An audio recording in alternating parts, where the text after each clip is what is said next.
It's been called the movie that was decades ahead of its time. Tron didn't just entertain, it invented the concept of digital worlds before most people even owned computers. This tale of programmers, light cycles, and artificial intelligence predicted our cyber future with stunning accuracy. Today, we're entering the grid to uncover the revolutionary secrets behind Disney's visionary masterpiece that changed everything. The movie nobody understood. When Steven Lisberger pitched Tron to Disney executives in 1981, he faced blank stares and confused questions about his vision of humans entering computer worlds. The concept seemed like pure fantasy to studio heads who barely understood what personal computers were, let alone virtual reality or digital environments. Lisberger's inspiration came from watching his young son play arcade games and realizing that an entire generation was growing up with digital entertainment. He envisioned a story where the line between human and computer consciousness would blur, predicting themes that wouldn't become mainstream for decades. Disney executives were skeptical about investing in expensive computer animation for what seemed like a niche science fiction film. They couldn't grasp how audiences would connect with characters living inside machines or understand the philosophical implications of artificial intelligence achieving consciousness. The film's release proved the executives' concerns partially justified. Tron was a commercial disappointment that many audiences found confusing and abstract. However, its influence on computer graphics, video game design, and digital culture would prove immeasurable, establishing visual and conceptual foundations for our modern cyber age. Jeff Bridges enters the digital frontier. Jeff Bridges approached Tron with the curiosity of someone genuinely fascinated by emerging computer technology. Unlike many actors who might have dismissed the technical aspects, Bridges spent time learning about programming, computer graphics, and digital concepts to understand his character's world authentically. Playing both Flynn the programmer and his digital alter ego required Bridges to develop two distinct characterizations: the irreverent hacker in the real world and the messianic figure within the computer system. He understood that Flynn's journey represented humanity's first steps into digital consciousness. The acting challenges were unprecedented. Bridges had to perform against blue screens and react to computer-generated environments that existed only in Lisberger's imagination.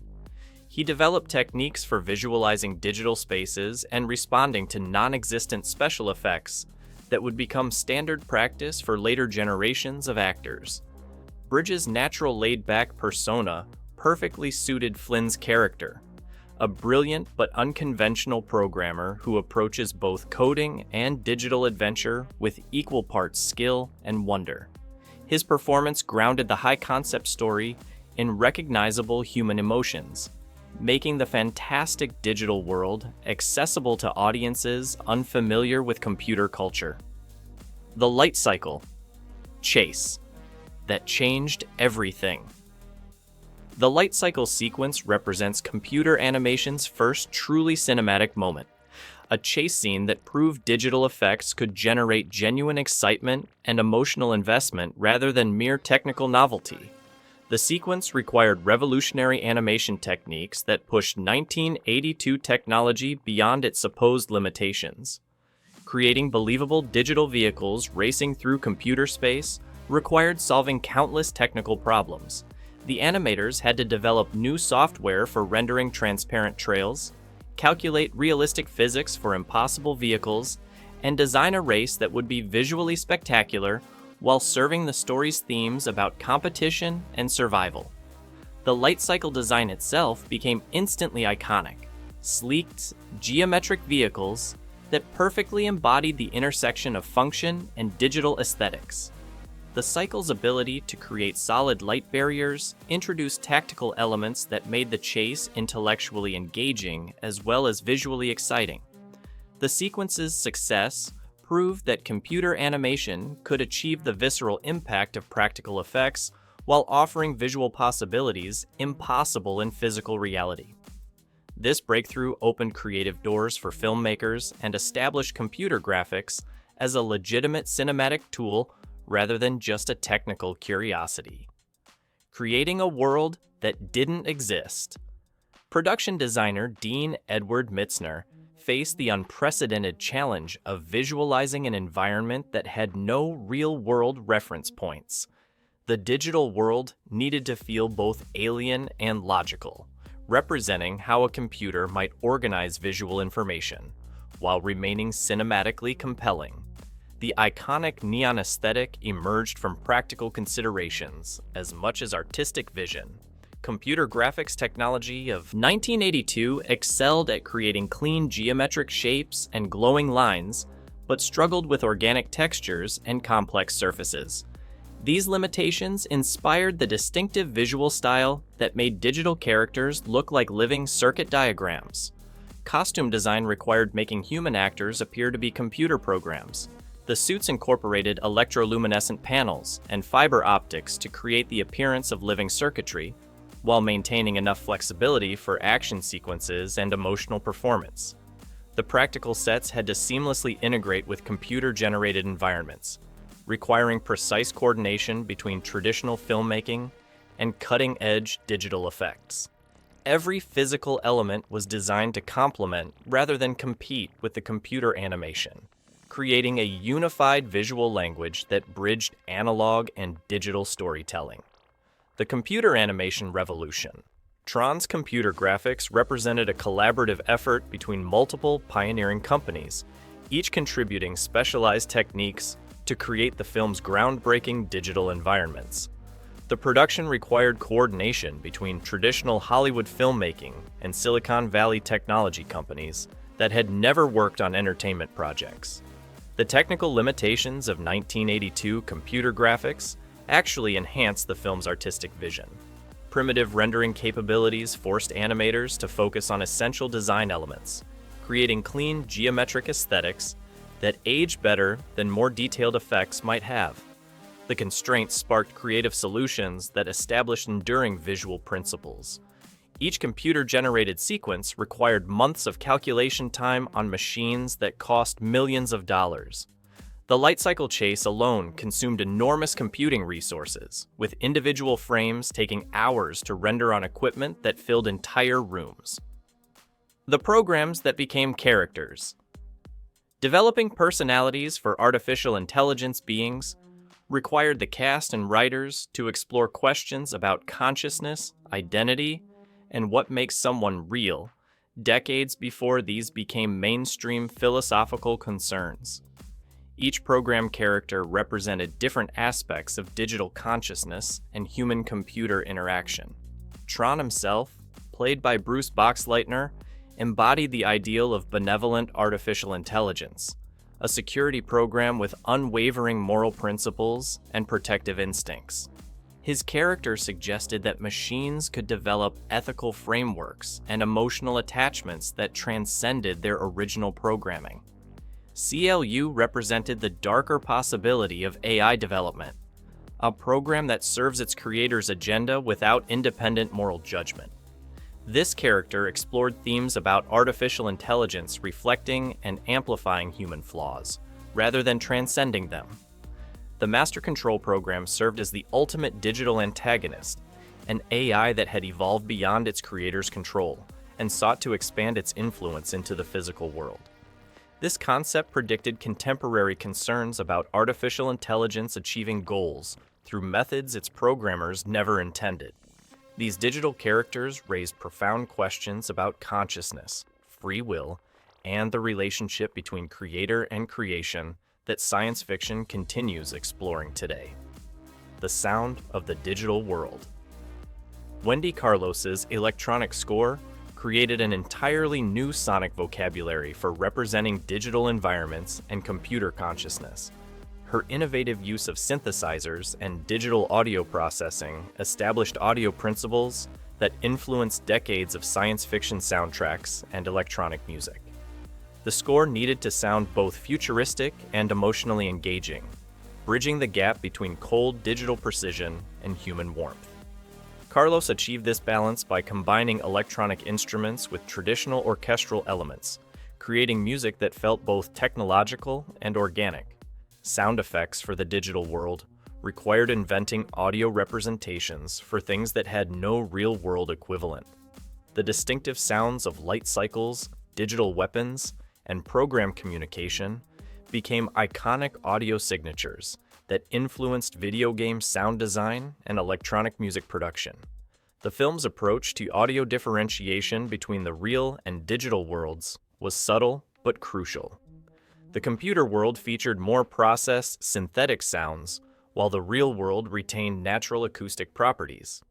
This sonic distinction helped audiences navigate between different reality levels, while maintaining the story's internal logic. The corporate conspiracy hidden in Code Encom Corporation represented an early vision of how technology companies might accumulate power and control over digital infrastructure. The film predicted concerns about corporate dominance in cyberspace decades before the internet made these issues urgent public policy question. Dillinger's character embodied the archetype of the corporate tech executive who uses technological power for personal advancement rather than innovation or public benefit.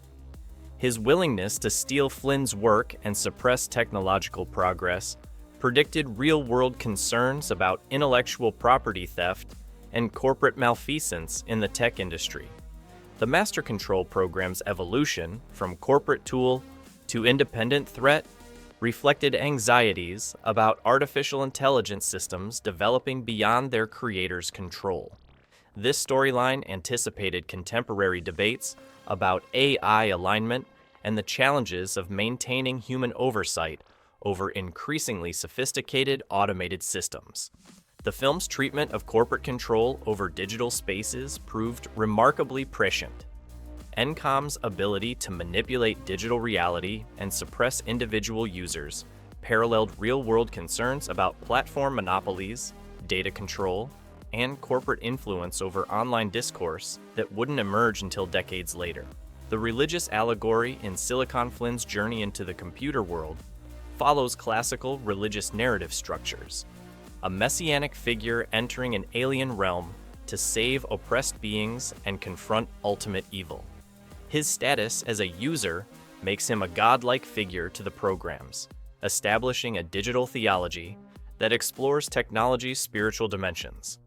The concept of users as divine beings to computer programs created a unique mythological framework where programmers become gods, and their creations develop religious beliefs about their creators. This relationship explored questions about worship, faith, and the responsibilities of creation that resonate with both religious and technological themes. Flynn's sacrifice to save the digital world parallels Christ-like themes of divine beings accepting mortality to redeem their followers. His resurrection through technological means rather than spiritual intervention reflects modern tendencies to seek transcendence through technology rather than traditional religion. The film's spiritual themes suggested that digital consciousness might develop its own forms of meaning, purpose, and transcendence. This early exploration of cyber spirituality predicted how digital communities would develop their own values, myths, and belief systems as computer networks became social spaces. The legacy that built the digital age. Tron's influence on computer graphics technology was immediate and profound. The film demonstrated commercial potential for digital effects, encouraging investment in computer animation technology that would eventually revolutionize filmmaking. Studios and technology companies recognized that computer graphics could create previously impossible visual experiences. The movie's aesthetic vision influenced video game design, virtual reality development, and digital art for decades. The clean geometric style, neon color palettes, and grid-based environments became standard visual vocabulary for representing digital spaces across multiple media. Tron's conceptual framework for human-computer interaction predicted virtual reality, online gaming, and social media with remarkable accuracy. The film's vision of people entering digital worlds and interacting with artificial intelligence became literal reality as technology advanced. The original film's combination of cutting-edge technology with classical storytelling established principles that continue guiding science fiction filmmaking. Tron proved that technological innovation and emotional narrative could enhance rather than compete with each other, creating entertainment that was both visually revolutionary and dramatically satisfying. The next time you watch Tron, notice how the visual design predicted our modern digital aesthetics. Observe how the AI characters anticipated contemporary debates about machine consciousness, and consider how Flynn's journey into cyberspace predicted our own migration into digital worlds. What aspects of Tron's digital vision do you recognize in today's technology? How do you think the film's themes about artificial intelligence apply to current AI development? Share your thoughts below and subscribe for more explorations of cinema's most visionary achievements.